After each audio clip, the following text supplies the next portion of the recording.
참여정책연구회가 주최하는 그리고 참여당 인천동창회와 참여정책연구회가 함께 주최하는 강연회를 지금부터 시작하도록 하겠습니다.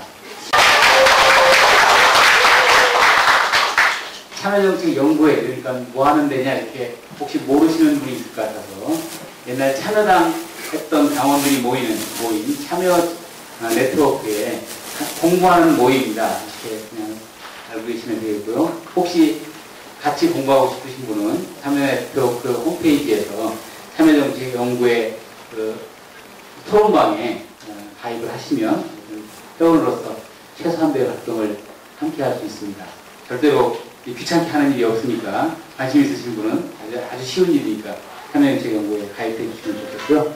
오늘 이 토론회는 말씀드린 것처럼 참여정책연구회와 참여당 인천동창회가 함께 주최하는 행사입니다. 참여정책연구회에서 참여네트워크 홈페이지를 가서 보시면 알 터인데 두 가지 교육 프로그램을 진행하고 있습니다. 하나는 그 참여네트워크 홈페이지에 가보면 2주에 한 번씩 영상을 확인하실 수가 있습니다.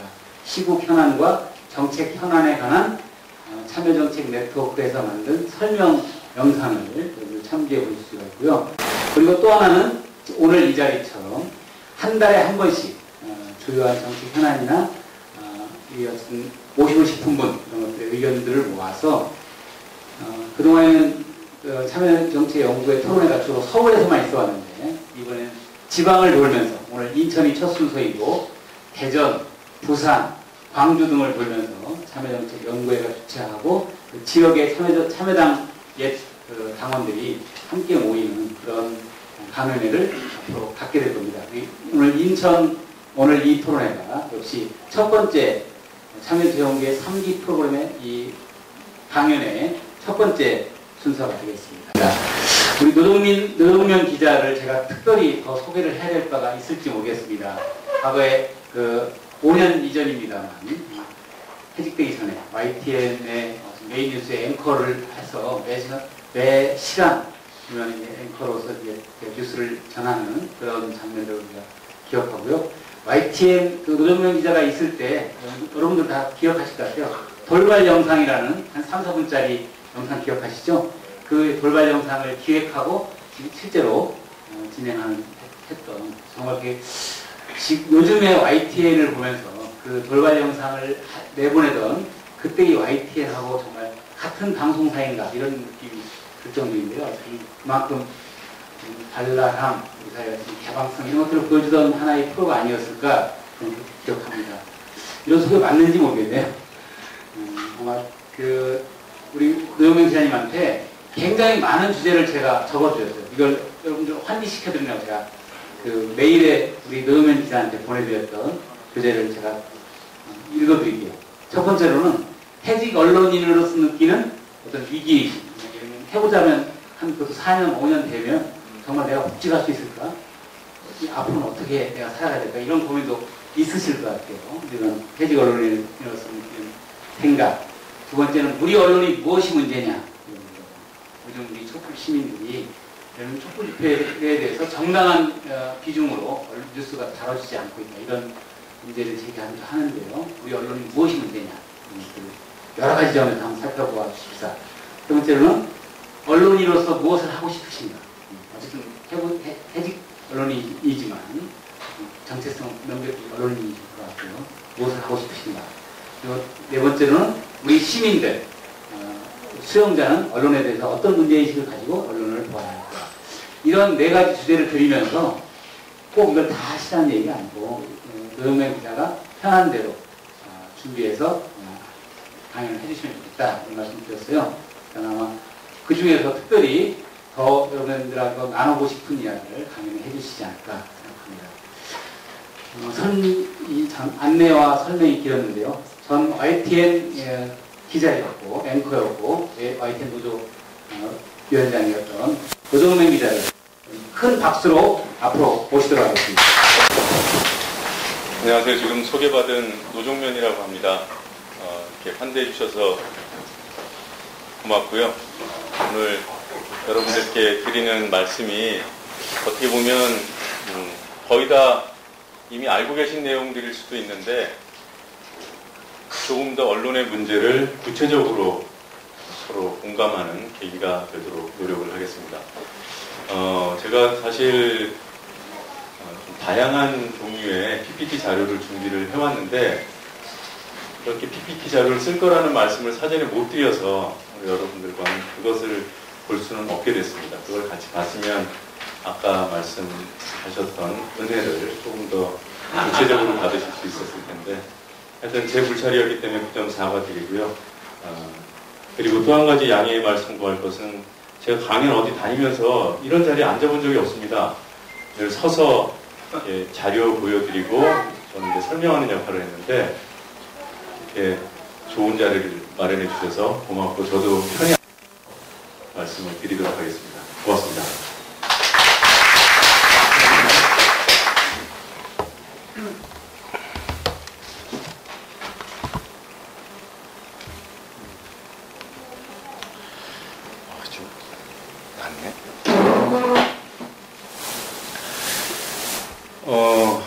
아까 우리 노학래 대표께서 여러 가지 주제를 저한테 주셨다고 말씀하셨죠. 그래놓고 마지막 부분에 하고 싶은 얘기 하라. 저는 뒷부분에 방점이 있다고 생각해서 그냥 제가 하고 싶은 말씀, 드리고 싶은 얘기를 하고요. 혹시 모자란 부분이 있으면 제 말씀 끝난 다음, 얘기 끝난 다음에 질문을 주시면 성실하게 답변을 하도록 하겠습니다. 오늘 제게 부여된 주제가 언론인을 말한다. 이렇게 되어 있습니다. 여러분들, 요즘처럼 언론의 문제를 광범위하게 사람들이 얘기하던 시기를 겪어보신 적이 있는지요? 저는 1994년도에 YTN에 입사해서 해직이 되지 않았다면 올해 20년 차 방송기자 생활을 하고 있는 셈인데 그동안 한 번도 이런 광범위한 질타를 받아본 적이 없어요. 그 기억이 없습니다. 5년 전 촛불 전국 때도 비판이 거셌지만 이렇게 아주 언론의 이런 피폐가 되고 장악된 현실이 이렇게 광범위하게 시청자들께, 독자들께 각인되어 있다고 생각하지는 못했어요. 너네들 요즘에 좀 못한다, 좀 잘해라 이런 채찍질이었지. 지금처럼 아유 너희들은 늘 그렇지, 뭐 기대할 게 뭐 있겠니? 이런 수준은 아니었던 것 같습니다. 오늘 아주 큰 뉴스가 하나 터졌죠. 통합진보당 이석기 의원에 대해서 내란 목죄 혐의가 부여가 됐습니다. 기사에 보니까 33년 만에 해당 혐의가 적용됐다고 하더군요. 그 국정원 직원 요원들은 얼굴이 드러나면 안 된다고 국정감사장에서 이렇게 천막까지 쳤는데 오늘 압수수색 장소에는 수십 명이 얼굴을 다 이렇게 까고 시참만으로 등장을 했습니다. 사실 여부에 대해서 저는 잘 모르겠어요. 어떤 사안이 터졌을 때 적어도 언론인은 믿고 싶은 방향이 있더라도 거기에 대해서 판단을 유보하는 것이 맞다고 봅니다. 사실관계가 분명해질 때까지. 특히나 그 중요한 사안을 보도하는 입장에 있어서는 최소한의 근거를 직접 확인하고 보도해야 되는 것이 취재 보도의 제1원칙이에요. 그런데 오늘 이 국정원이 그 이석기 의원에게 적용한 내란 음모 그리고 그에 따른 압수수색 이 사안을 특정 보도한 언론사가 채널A 동아일보 종편입니다. 그래서 그 첫 보도를 제가 한번 봤어요. 이 보도는 이렇게 파괴력을 가질 만한 근거를 갖고 있는가. 첫 보도가 이렇게 시작됩니다. 정말 놀랄 일이 벌어졌습니다. 이거는 사건을 단정하는 표현입니다. 이미 존재하는 사건이 되어버렸어요. 국정원이 대한민국 국회의원을 내란 음모 혐의로 쫓고 있습니다. 북한이 전쟁을 일으켰을 때 과거 빨치산 활동처럼 남한에서 파출소와 무기 저장소 등을 습격해 북한을 도울 준비를 하자고 모의를 했다는 혐의입니다. 뭐 이런 내용인데요. 근거 이렇게 제지가 되어 있어요. 국정원은 결정적인 증거를 확보한 것으로 전해지고 있습니다. 기자가 이 얘기는요. 기자가 아직 확인하지 못했습니다라는 사실을 고백하는 표현이에요. 기자가 확인하지 못했을 때 쓰는 전형적인 표현이 전해졌습니다. 알려졌습니다. 뭐뭐인 것으로 보입니다. 이 기사가 그렇게 돼 있어요. 이석규 의원이 회합에서 한 말을 녹취로 확보한 건데요. 이 의원은 물질적, 기술적 준비를 해야 한다. 이런 식으로 독려했다고 합니다. 독려했다가 아니라 독려했다고 합니다. 이 기사 어디에도 녹취 또는 녹취록조차 보여주지 않고 국정원이 이랬다더라, 이른바 카더라 보도를 하고 있어요. 물론 인용 보도할 수 있습니다.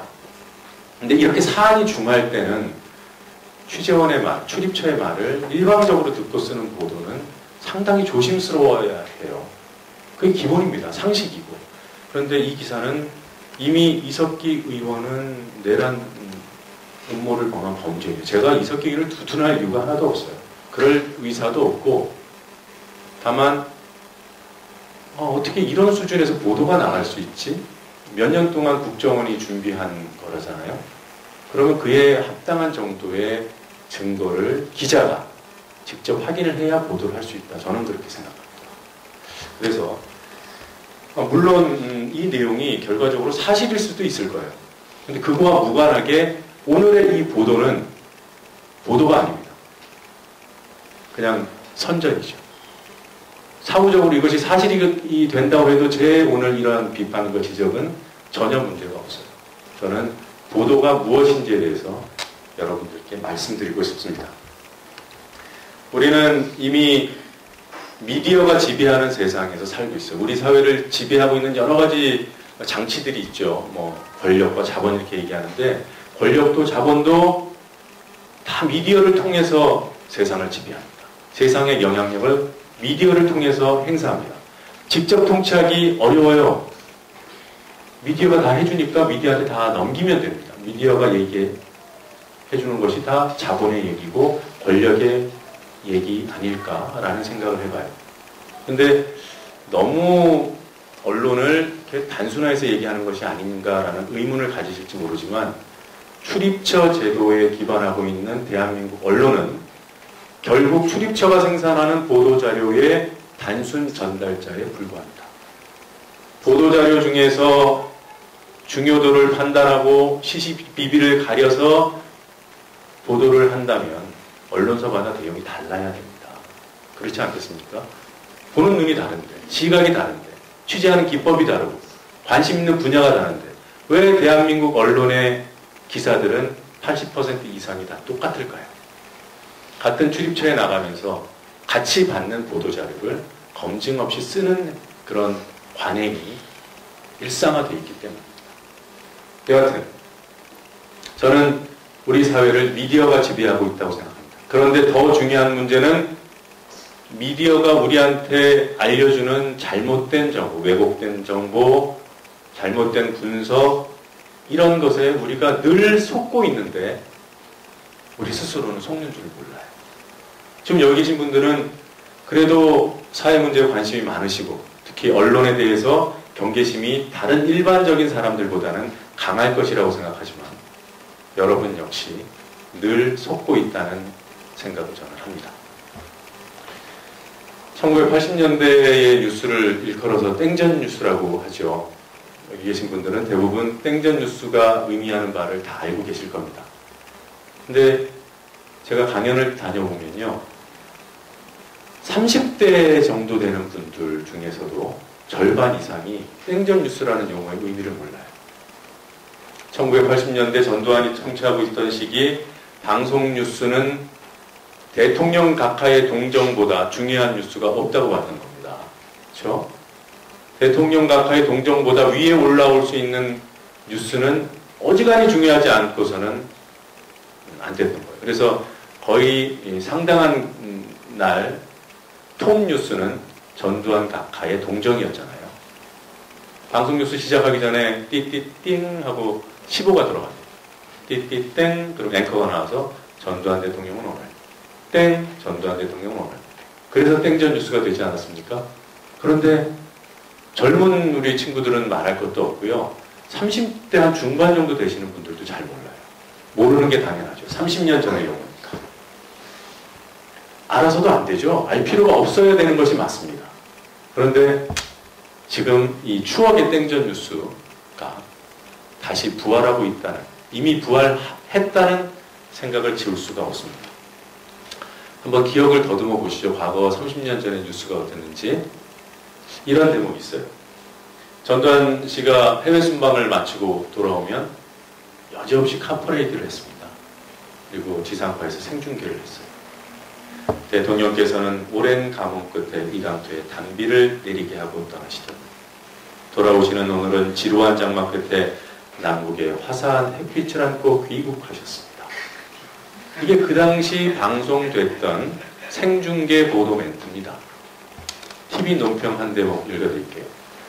북괴가 호시탐탐 남침을 노리고 있는 바로 이런 우리나라에 전두환 대통령을 내려주신 하늘에 감사드리는 것입니다. 이것이 전두환 씨가 대통령 당선된 직후에, 선출된 직후에 TBC 논평입니다. TBC는 이렇게까지도 떠받들었지만 문을 닫았죠. 다시 부활했지만. 자, 이런 시절이 있었는데 우리는 지금 다시 그런 시절로 돌아가고 있는 건 아닐까요? 물론 이렇게 내놓고 권력자를 칭송하는 방송, 이미 그런 시대는 지났다라고 생각을 하는데, 저는요, 보도해야 될 대상의 본질을 왜곡한다는 측면에 있어서 땡전 뉴스의 시대로 회귀하고 있다고 생각합니다. 상당 부분 회귀해 있다고 생각해요. 최근의 보도, 그러니까 이명박 전 대통령이 집권하던 시절, 불과 작년까지잖아요. 그 시절에 나왔던 보도, 이런 것들이 있어요. 외교 현장에서 대통령을 뽑은 우리 국민이 그 혜택을 톡톡히 누리고 있다. 그 아랍에미리트 유전 양해각서 체결해 온 거 가지고 계약했다고 뻥칠 때, 그때 언론이 쓴 기사의 한 대목이에요. 이명박 대통령은 늘 하면 된다는 긍정의 DNA로 중무장한 채 막힌 벽을 뚫어왔다. 기자가 쓴 멘트입니다. 이 시대에 나오고 있는 기사예요. 여러분 잘 아시는 KBS 조수빈 아나운서가 지난해 가을 이명박 대통령의 주례연설 100회를 맞이해서 한 말이 이겁니다. 이 가을에 정말 아름다운 결실을 맺었습니다. 조금 전에 들었던 것도 구별할 수 있겠어요?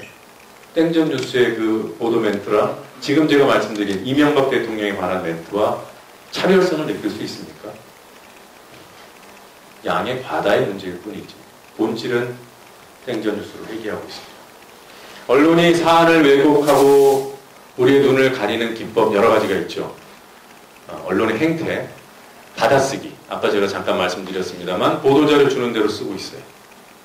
한번 시간 있을 때 특정 사안을 여러 매체가 어떻게 보도하고 있는지 한번 비교해 보십시오. 똑같아요. 보도자료 똑같은 걸 보니까 요즘에는 보도자료를 물론 이제 누구나 다 그래요. 심지어 진보정당도 그렇습니다. 보도자료 낼 때 기사체로 써서 줘요. 기자님들이 수고로 오실까봐 아예 기사체로 만들어서 이대로 써주세요 하고 드립니다. 그런 걸 받았습니다. 친한 사람 걸 더 받아쓰죠. 받아쓰기 행태.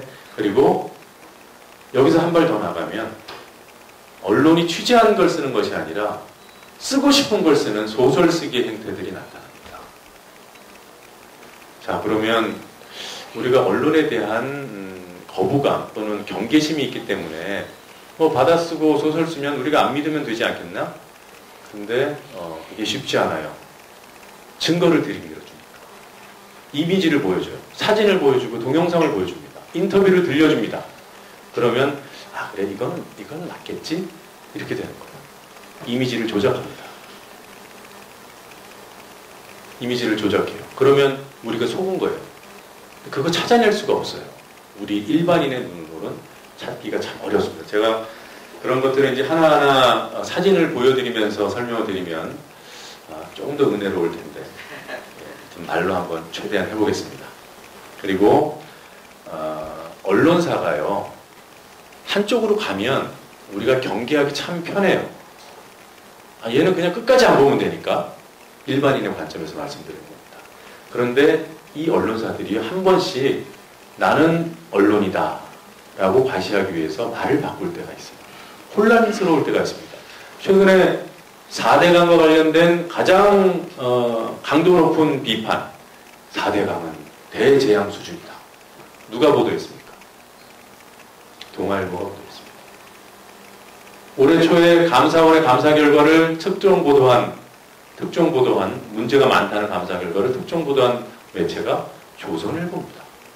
이렇게 한 번씩 입장들을 바꿔줘요. 그래서 마치 언론인 척하여 그래야 독자들을 유지해 갈 수 있고 권력과 긴장관계를 형성해서 뭔가 또 새로운 이익을, 과시를 취할 수 있기 때문에 그런 전술들을 쓰는 겁니다.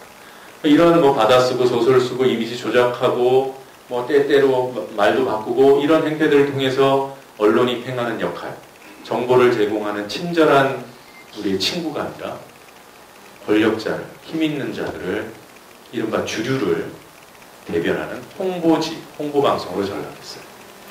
그리고 언론이 갖고 있는 권력 감시, 비판 이런 역할을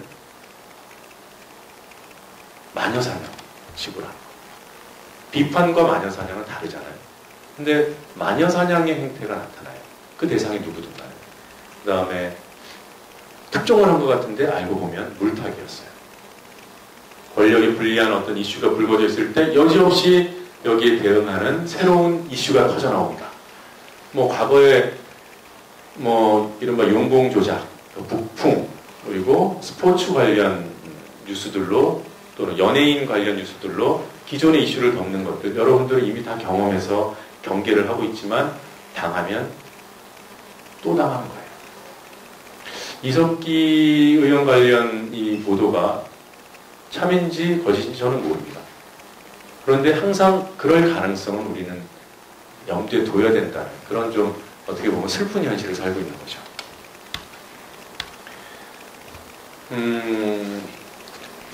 제가 말씀드린 언론의 이런 양태들 구체적인 보도 사례를 간단하게 좀 설명을 드릴게요. 우선 받아쓰기 아주 전형적인 사례로 저는 여러분들께 이명박 정부가 했던 자원외교 실태를 말씀드리고 싶어요. 이명박 정부에서 초기부터 막 자원외교 막 띄웠잖아요. 그때 사람들이 그럽니다. 이명박 정부가 싫어도 우리나라에 도움을 주는 뭔가를 해오면 그거는 칭찬해야 되는 거 아닌가? 그런 얘기 충분히 할 수 있지 않습니까? 우리 국익에 도움을 주고 그렇다면 그 부가 누구한테 갈지는 모른다 할지라도 뭐 정부가 하여튼 우리나라에 도움이 되는 뭔가를 하는 거면 박수 쳐줄 수 있죠. 그래서 2011년 재작년 3월 일본에서 대지진이 일어난 바로 그 시점에 방송들이 특보를 하고 있을 때 3월 11일 일요일이었습니다. KBS와 YTN 보도국에 특보를 중단하고 위성 생중계로 바꾸라는 지침이 떨어져요. 아랍에미리트 현지의 대통령이 위성 생중계 대기 중이다. 중요한 대국민 발표가 있다. 현지에서 생방송한다. 그래서 밤 8시쯤에 특보를 끊고 새로운 생방송이 들어갔어요. 대통령이 뒤에 후광을 탁 이렇게 비추고 나타났습니다. 그림을 보여드려야 돼. 진짜로 후광을 이렇게 딱 배경으로 해서 나타났어요. 잠시 보실래요? 보이시는 분만. 진짜로 그랬습니다. 네. 이게 다음에 한 번 더 불러주세요. 이때 대통령께서 그랬어요. 국민 여러분 기뻐해 주십시오. 대한민국의 경사가 났습니다. 아랍에미리트 이 산유국이잖아요. 큰 산유국 중에 하나인데 여기서 무려 12억 배럴에 달하는 어마어마한 규모의 유전을 대한민국이 확보하게 됐습니다. 12억 배럴 감이 안 와요. 100조가 넘는 가치를 가지고 있습니다. 우리나라 에너지 자주율, 석유 한 방울 안 나는 대한민국의 에너지 자주율이 11%대에 머물고 있었는데 이 한 건으로 15%대 가까이 치솟는 그러한 쾌거를 거뒀다고 대통령이 직접 설명을 했습니다. 그런데 거짓말이었어요. 양해각서와 계약의 차이 다 아시죠? 양해각서는 서로 양해했지만 지키지 않아도 어떤 제재도 가할 수 없다. 국가 간의 양해각서 그거는 된 다음에 얘기를 해요. 물론 양해각서 체결해 왔습니다 하면 되는데 양해각서를 체결해 와서 마치 계약서를 쓴 것처럼 법적인 구속력이 있는 무엇인가를 해온 것처럼 확보했다는 표현을 쓰면 안 되는 거죠. 그런데 이 정부는 이명박 정부는 아랍에미리트 유전 확보했다고 했습니다. 언론은 그걸 그대로 받았었어요. 언론이 모를 수도 있지 않았을까요? 천만에 맞습니다. 언론은 양해각서임을 다 알았어요. 그래서 지경부 기자 브리핑할 때 기자들이 물었습니다. 이게 정말로 배타적인 권리가 맞는가? 확보해온 것이 맞습니까? 지경부 당국자가 아닙니다. 배타적인 권리 아닙니다. 기존 계약자가 재계약을 체결하면 그쪽이 다 가져갑니다. 그렇게 답변합니다. 그게 공식 답변이었어요. 그런데 그 내용이 보도가 안 됐다는 데 문제가 있는 거죠. 이데일리가 단건 기사 한 발 썼어요. 한국일보가 한 번 쓰고 말았어요. 수백 개의 대한민국 경사안내 대통령 훌륭하네 이런 기사들 속에 그 기사는 존재감이 없었어요. 그냥 국민들은 그래 대통령이 미워도 잘한 건 잘한 거야. 자원력이 좋잖아. 이렇게 속았습니다. 기자들 사이에서 수근수근 됐어요. 기사로 쓰지 않고 청와대 출입기자한테 지경부 출입기자한테 물어요. 어떻게 된 거야? 계약이야? 양해갔어요? 한번 물어볼게.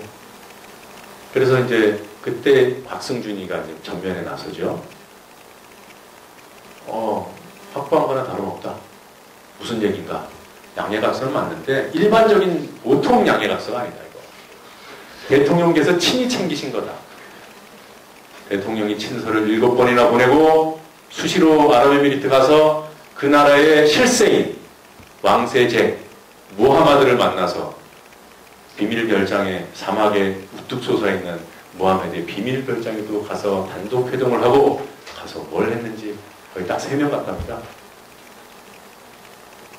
심지어는 무하마드 왕세제가 키우던 낙타를 잡아서 점심 대접을 했다. 이게 다 기사가 나왔던 겁니다. 저는요, 증거를 이렇게 제시하는 거를 되게 좋아해요. 여러분들, 제가 언론 믿지 말라고 얘기합니다. 제 말은 뭘로 믿어요? 저 말 믿으면 안 돼요. 제가 보여드리는 증거. 그리고 그 증거가 참이라고 생각할 때 제 말을 믿어주십시오. 그 낙타 기사 보이시죠? 실제로 보도됐던 것들입니다. 이런 식으로 양해각서라는 의문이 기자사회에서 퍼질 때, 일반인들 사이에 퍼진 게 아니라, 트위터, 이런 페이스북 등등에서 미세하게 문제 제기가 됐죠. 그걸 이런 기사들로 덮어버렸어요. 받아쓰기에 대한 문제 제기가 있을 때 또 다른 받아쓰기를 한 차례. 그러면 어떻게 된 거냐 지금. 이때가 2011년이었거든요. 문제가 제기되니까 정부가 공식적으로 2012년 말까지 계약 체결해 온다고 했어요. 지금 2013년 8월입니다.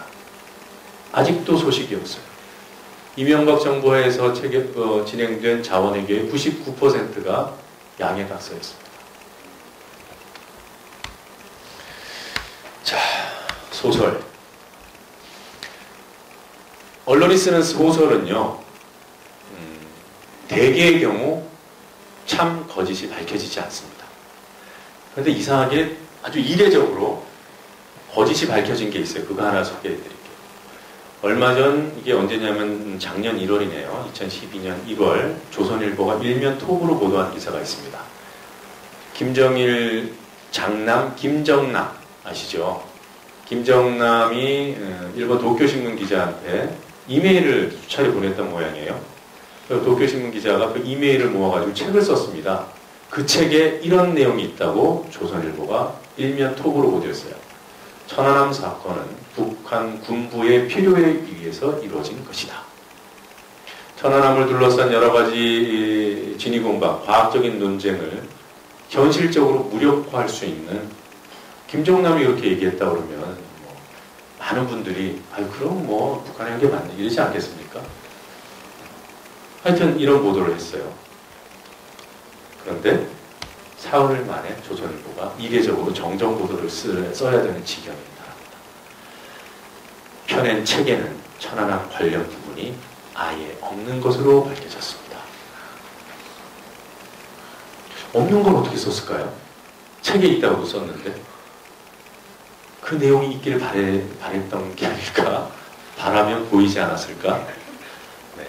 근데 이것은 검증할 대상이 특정돼 있었잖아요. 책만 뒤져보면 되는 거예요. 일본어 아는 사람 데려다 놓고 과연 조선일보가 보도한 것이 이 책에 들어있는 거 찾아보면 되잖아요. 찾아봤더니 없었어요. 그리고 또 다행히 그것을 중앙신문 몇 곳이, 서울신문하고 몇 곳이 썼어요. 책이 없대는데. 그래서 조선일보가 요만하게 정정보도 썼습니다. 참, 이건 참 드문 일이에요. 정정보도를 한다는 것. 대개의 경우는 밝혀지지 않습니다. 왜? 오늘 채널A와 똑같은 정도의 보도를 하기 때문에. 채널A의 보도의 핵심이 뭐냐? 따옴표에 있습니다. 누가 말했다. 따옴표가 있는데 국정원이라고 그랬죠. 근데 또 국정원 공식 입장이기도 하니까 그나마 그건 또 나은 거예요. 대개 소설 기사에는 따옴표가 있고 사람 이름이 없습니다. 여기서 이제 소식통이 나오고 관계자가 나오고 따옴표가 붙어 있고 소식통, 관계자, 당국자에 의존하는 기사는 아예 믿지 마십시오. 아예 빼놓으세요. 한겨레신문, 경향신문 이런 데 조금 상대적으로 신뢰감이 가는 매체가 써서 믿지 마세요. 그 왜 믿어요? 부모님 말씀도 잘 안 믿고 형제간에도 송사를 하는 세상에 살면서 기자 말을 왜 믿는지 저는 모르겠어요. 기자를 믿을 수 있는 것은 기자가 근거를 제시하기 때문입니다. 그런데 근거를 감추고 따옴표 속에다 집어넣어놓고 지들은 관계자, 소식통 그런 특정할 수 없는 사람 뒤에 숨어 있는데 그걸 왜 믿어요? 그 대표적인 희대의 특종 소설 기사가 바로 조선일보의 인간 어뢰 기사입니다. 왜 천안함 사건 나고 한 달 정도 됐을 때 조선일보가 대특종을 한 거예요. 천안함 사건의 원인을 둘러싼 논쟁 분분할 때 군 정보 당국을 인용해서 북한 인간 어뢰 조심하라. 인간 어뢰 부대를 육성해 왔다. 과거 진해전에 대한 보복을 하기 위해서. 그걸 천안함 나기 직전에 군 정보당국에서 해군에 통보를 했는데 해군이 그 정보를 무시해서 당한 거다. 이렇게 보도한 거. 그러니까 인간 어뢰가 천안함을 깼다는 거죠. 사실상 이 보도의 내용은. 근데 정부 조사 결과에 비추어 보더라도 이건 결과적으로 오보죠. 그러나 이 보도는 이론상 기술적으로 볼 때 오보가 아니에요. 조선일보가 인용한 이 정부 관계자, 군 정보 당국 이 실체를 우리가 찾아서 이 사람이 그 말을 한 적이 없다거나 가공의 인물이라는 것을 밝혀야 될 입증 책임이 저희한테 있습니다. 그거 밝힐 수 있어요? 조선일보한테 야, 이거 정부도 어뢰는 어뢰지만 인간 어뢰는 아니되잖아. 너네 이거 오보 좀 잡아야 되는 거 아니니? 오보 아닙니다. 이게 어떻게 오보가 아니야? 저는 진짜 들었어요. 누구한테? 정부 관계자. 누군데? 밝힐 수 없습니다. 왜? 취재원을 보호해야 하니까. 여기 딱 막혀버리는 거예요. 절대 발견할 수 없습니다. 그래서 외국 LA타임스 같은 경우에는 이 조선일보 기사를 보고 007 영화 찍냐고 조롱해요. 근데 우리나라에서는 그냥 덮어서 가는 거죠.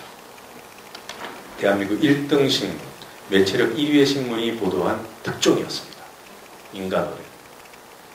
왜 북한 잠수복 입은 사람이 특공대원이 미사일 속에 탁 앉아가지고 타고 가는 개념도까지 신문에 실었어요. 그 B급 만화를. 자, 이쯤 되면 우리가 언론을 안 믿어야 되는데 안 믿기 힘들어요. 보여주니까 증거를. 아까 같이 그렇게 소설 기사의 형태만 있는 것이 아니라 증거를 들이미는 기사들이 많아요. 2011년 11월 28일자 조선일보 일면 기사에는 시위대한테 집단 폭행당하는 종로경찰서장의 사진이 실렸습니다. 기억나십니까? 한미 FTA 관련 법안이 국회에서 날짜기 통과된 직후에 광화문에서 집회가 열렸고 그 집회에 종로경찰서장이 정복을 입고 친히 납치어서 집회를 주관하고 있는 민주당 의원들을 설득하겠다고 둘러간 것도 아니고 시위대를 관통해서 갔죠. 가다가 두드려 맞았답니다.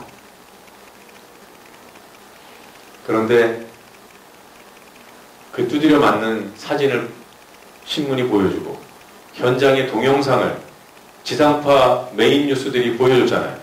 손이 가서 점점 가서 서장의 뒤통수에 딱 붙을 때 스톱. 이걸 보고 때렸다라는 걸 어떻게 부인할 수 있어요? 부인할 방법이 있으신 분 한번 손 들어보십시오. 그걸 봤습니다. 사진도 보고 제가 사진 보여드릴게요. 손이 머리에 붙어 있죠? 네.